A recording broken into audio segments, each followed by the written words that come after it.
르말라의 아들 베가 제17년에 유다의 왕 요담의 아들 아하스가 왕이 되니 아하스가 왕이 될 때에 나이가 20세라. 예루살렘에서 16년간 다스렸으나 그의 조상 다윗과 같이 아니하여 하나님 여호와께서 보시기에 정직히 행하지 아니하고 이스라엘의 여러 왕의 길로 행하며 또 여호와께서 이스라엘 자손 앞에서 쫓아내신 이방 사람의 가증한 일을 따라 자기 아들을 불 가운데로 지나가게 하며 또 산당들과 작은 산 위와 모든 푸른 나무 아래에서 제사를 드리며 분향하였더라.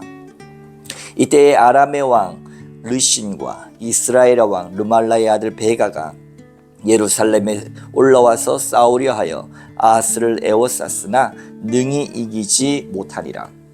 당시에 아람 왕 르신이 엘랏을 회복하여 아람에 돌리고 유다 사람을 엘랏에서 쫓아내었고 아람 사람이 엘랏에 이르러 거기에 거주하여 오늘까지 이르렀더라. 아하스가 아수르 왕 디글랏빌레스에게 사자를 보내 이르되 나는 왕의 신복이요 왕의 아들이라. 이제 아람 왕과 이스라엘 왕이 나를 친히 칭하건대 올라와 그 손에서 나를 구원하소서 하고 아하스가 여호와의 성전과 왕궁 곳간에 있는 은금을 내어다가 아수르 왕에게 예물을 보냈더니 아수르 왕이 그 청을 듣고 곧 올라와서 다메섹을 쳐서 점령하여 그 백성을 사로잡아 기르고 옮기고 또 르신을 죽였더라. 아멘. 좋으신 우리 주님의 은총과 평화가 말씀으로 하루를 시작하고 보내시는 여러분들 가운데 항상 함께 하시기를 주님의 이름으로 축복합니다. 오늘 말씀 열왕기하 16장에는 유다의 아하스 왕이 등장하는 장면입니다. 유다의 왕 아하스는 20살에 왕이 되었습니다. 그리고 이스라엘 남유다를 16년간 다스렸는데 지금까지 많은 유다의 왕들이 그럼에도 불구하고 하나님 앞에서 정직히 행하였으나 산당은 제거하지 않았다. 이 정도의 평가였는데 아하스 왕은 그 평가가 조금 다릅니다. 2절 말씀 함께 봉독해 봅니다. 아하스가 왕이 될 때의 나이가 20세라. 예루살렘에서 16년간 다스렸으나 그의 조상 다윗과 같이 아니하여 그의 하나님 여호와께서 보시기에 정직히 행하지 아니하고. 아멘. 그의 조상 다윗과 같지 않았다. 하나님은 특별히 다윗 왕을 참 사랑하셨죠. 저는 그것을 볼 때마다 마음의 한쪽으로는 아이러니함이 있습니다.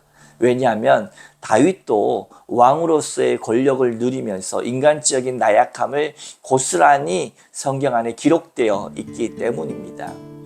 그는 밧세바를 간음했고 뿐만 아니라 그것을 감추기 위해서 그의 충직한 장군이었던 밧세바의 남편 우리아를 전장에서 살해했습니다. 이를 도모해서 꾸며서 그를 죽게 만든 것이니 살해한 것이나 다름없지요. 그리고 하나님 앞에서 인구조사를 했다든지 여러 가지 나약함이 있음에도 불구하고 왜 하나님께서는 특별히 다윗을 높게 생각하시는가? 그것은 바로 하나님께서는 인간의 나약함을 아시지만 진심으로 돌이켰기 때문입니다. 침상에 요가 젖도록 그는 회개할 줄 알았고 하나님의 성신이 떠나면 자기가 아무것도 아니라고 하는 하나님 없는 신앙에 대한 두려움을 가지고 있었습니다. 하나님을 경외하는 왕이었기 때문에 인간적 나약함, 왕으로서의 부족함이 간혹 보였지만 그리고 그것이 작지 않지만 그럼에도 불구하고 그의 겸손함과 하나님에 대한 신실함을 높이 사주셨습니다. 그렇지 않습니까? 우리도 다윗을 손가락질하고 욕할 수 있습니다. 그러나 중요한 것은 우리는 얼마나 다윗처럼 돌이키고 진심으로 회개하는가, 그것이 얼마나 어려운가를 보여줍니다. 이왕이면 예수님처럼 완전 무결한 존재가 우리 가운데 항상 있다면 얼마나 좋겠습니까? 우리 주변을 한번 보시지요. 우리 주변에 그렇게까지 완벽한 사람이 누가 있겠습니까? 누구나 우리가 알듯이 부족함과 연약함이 있기에, 그것은 나를 돌아보면 알기에 정말로 하나님께서는 우리를 불쌍히 여기시는 것을 알고 하나님께로 돌이키는 자가 복받은 인생인 줄 믿으시기 바랍니다.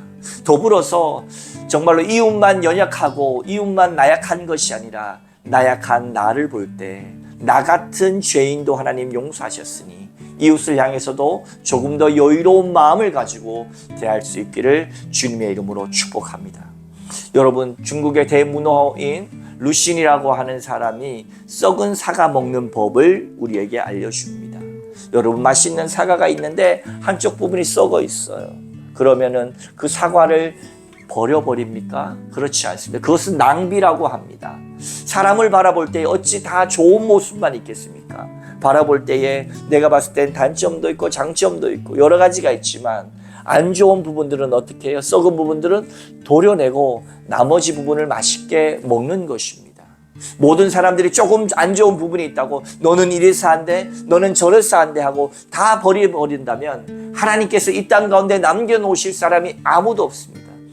나에게도 썩은 부분이 많지만 하나님께서는 그래도 오래 참고 기다리시고 자비가 한량이 없어서 오늘도 자비와 인자 가운데 우리를 대하시기 때문에 오늘 하루도 우리에게 주어진 줄로 믿으시고 나를 사랑하시고 이렇게 나의 모든 죄를 덮어주시며 계속해서 기회를 주신 하나님처럼 우리도 누군가를 바라볼 때 너는 이래서 안 돼, 너는 저래서 안 돼가 아니라 그의 모습 가운데서도 그 안에 있는 하나님의 형상을 봐주고 아름다움을 봐주며 그것을 격려할 수 있는 참 하나님의 사람들이 다 되시기를 주님의 이름으로 축복합니다.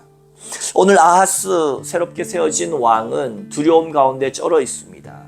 그렇기 때문에 이방신을 섬겼고 뿐만 아니라 정말로 아이들을 제물로 바치는 이 우상의 이 풍습까지 쫓았지요. 3절 말씀 봉독합니다. 이스라엘의 여러 왕의 길로 행하며 또 여호와께서 이스라엘 자손 앞에서 쫓아내신 이방 사람의 가증한 일을 따라 자기 아들을 불 가운데로 지나가게 하며 제물로 바쳤다라고 하는 것입니다. 아이들을.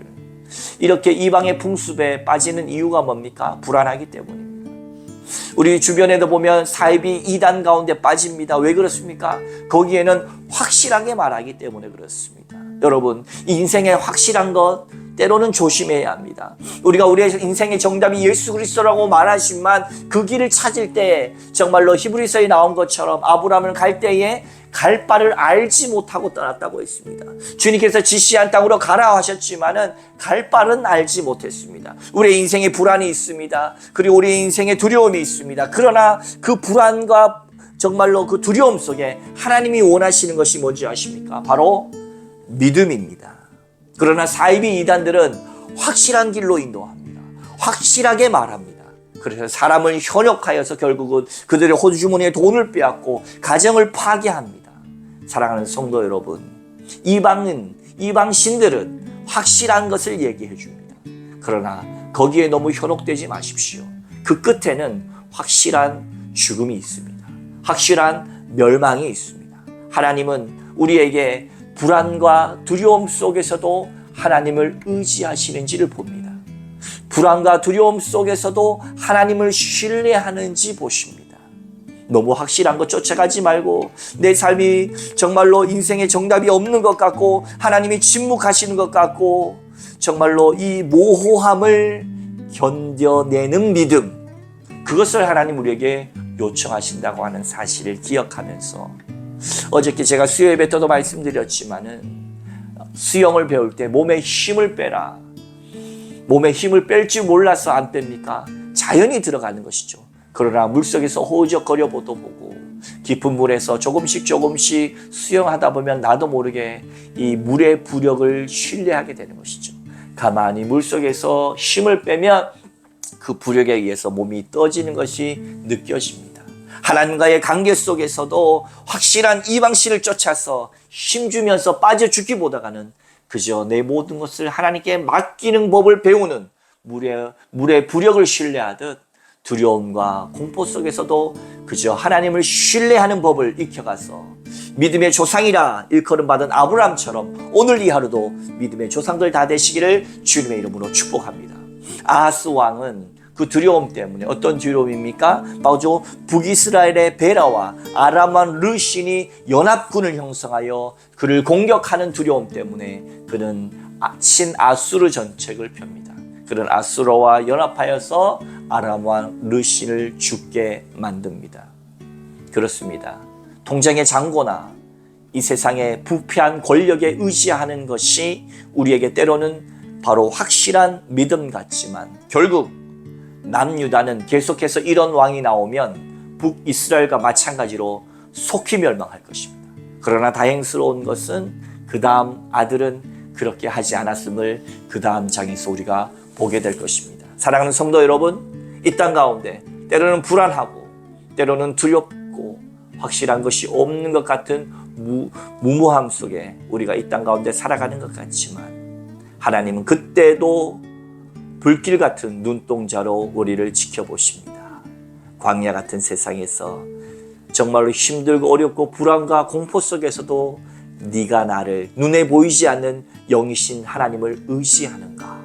오늘 그 하루 이 하루 하나님을 의지하고 하나님만 바라보고 불안하고 공포스러울 때도 하나님이 나와 함께 하신다는 것을 믿음으로 이것은 구름처럼 지나간다. 잠시 비구름이 몰려와서 비가 쏟아지지만 이 구름은 곧 물러간다는 것을 알고 구름 너머의 하나님을 날마다 믿음으로 바라보시는 여러분 다 되시기를 주님의 이름으로 축원합니다. 함께 기도하겠습니다. 하나님